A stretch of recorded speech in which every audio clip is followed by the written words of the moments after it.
You see that watch with its pristine polar dial, its GMT hand and the impressive complication to go along with it, the sapphire crystal, the date complication, the threaded crown with the water resistance rating, just an overall incredibly durable, impressive, functional watch. Okay, wait, we're not talking about that watch. What the happened? We're talking about this watch today, the Seiko SPB409, also known as the Prospex Alpinist GMT 110th Anniversary Limited Edition. It's a long enough name with a fairly long price tag. We're going to talk about all of that today on this episode of The Time Teller. It is 3:28 p.m. Let's get down to business. So today we're talking about a timepiece that's been catching the eye of many. The Seiko SPB409 limited edition Alpinist with a white dial and yes, a GMT complication. Visually impressive with specs that would make any horologist's heart flutter, this Seiko Alpinist may in fact be the most complicated, impressive Alpinist out there. With only 3,000 pieces worldwide and most websites showing that it's already sold out, the exclusivity is undoubtable. Hours, minutes, seconds very clearly displayed, a circular date window at 4:30. And a collar GMT movement, again, that is collar, like beep, beep, beep, hello, hey. Why the fuck did I spend this much money on a Seiko? Not like collar like the mic is on my collar. With that collar type GMT complication with a 24-hour bezel and an internal rotating bezel, this seems to be an overall just very functional, usable, durable watch, and then you add all of that on top of just what you get with a regular Alpinist, you know, the threaded crown, 200-meter water resistance rating, the Dia-Shock.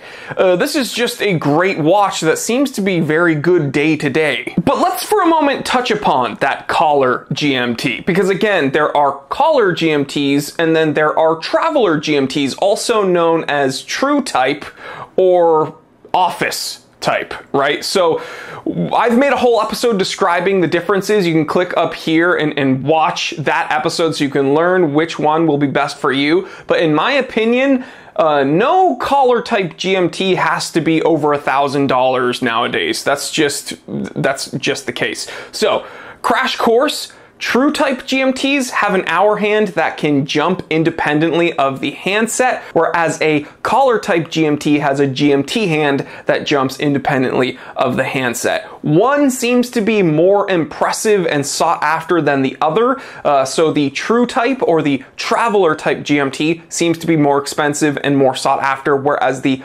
office type or collar GMTs seem to be more affordable and less desirable. Now, that doesn't mean that they're not both GMTs. They're both definitely GMTs. It's just if I'm going to be spending above $1,000, I want it to be a true GMT. That's all. And Seiko charging over $1,000 for this collar GMT is a point of contention for many watch enthusiasts who are familiar with both kinds of complications. Diving deeper into this watch's specs, the heartbeat of this watch comes from the 6R54 caliber, so this is a 6R movement from Seiko. A whopping 72-hour power reserve means that this can lay on your nightstand for quite some time if you're not wearing it. Now, this deviates from regular Seikos with hardlex crystals. This one does have a sapphire, so that's another, I guess, added expense to this watch. But as awe-inspiring as this newfangled Alpinist is, the pricing kind of raises some eyebrows and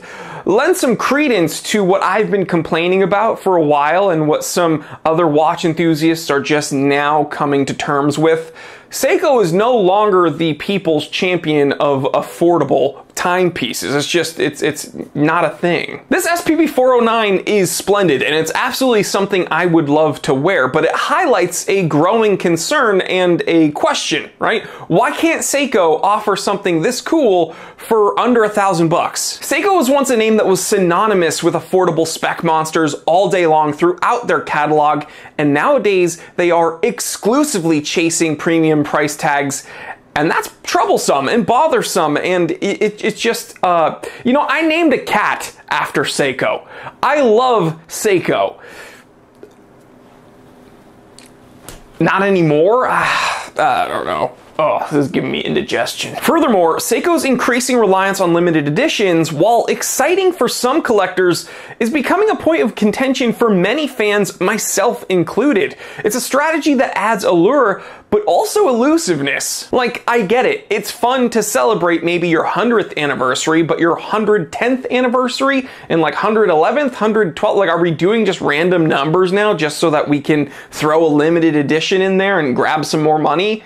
If you're Seiko, yes, that's exactly what you're doing. This SPB409 is a testament to Seiko's craftsmanship and innovation, but it also serves as a reminder of the evolving landscape of watch pricing and marketing strategies. And listen, guys, I'm a marketing consultant, right? That's what I was doing before I was the time teller on YouTube. I understand getting people to pay attention to you and getting them in the door of your storefront so that you can sell something to them. This is not foreign to me. But as a watch enthusiast, because again, I'm putting my collector cap on, it's just a bummer to see Seiko just consistently offer only cool things above the $1,000 mark, and it has to have a limited edition slapped on there. If it's cool, if it's functional, if it's something you really want from Seiko, nowadays, it's gonna be over $1,000 and it's gonna be limited edition. Period. So like I stated earlier in the episode, this Prospex Alpinist GMT 110th Anniversary Limited Edition watch may in fact be the most innovative, complicated, impressive, most just technologically advanced Alpinist we've ever seen, but I'm not sure I'd choose that one over my Sarb017 Alpinist. And if I want a white dial, impressive, expensive, true GMT, I'm going to go with my Explorer 2 16570 that you saw at the beginning of the episode. And I understand my Rolex is much more expensive than this limited edition Seiko, but at least with that Rolex, I'm getting a true GMT. I don't understand how Seiko can give us a collar GMT and ask over $1,000 for it. It's just a joke in my opinion. So let me know, guys, what do you think of this beautiful Seiko Alpinist? Because again, it is a gorgeous watch. It is complicated. It is durable and tough and everything a Seiko Alpinist should be.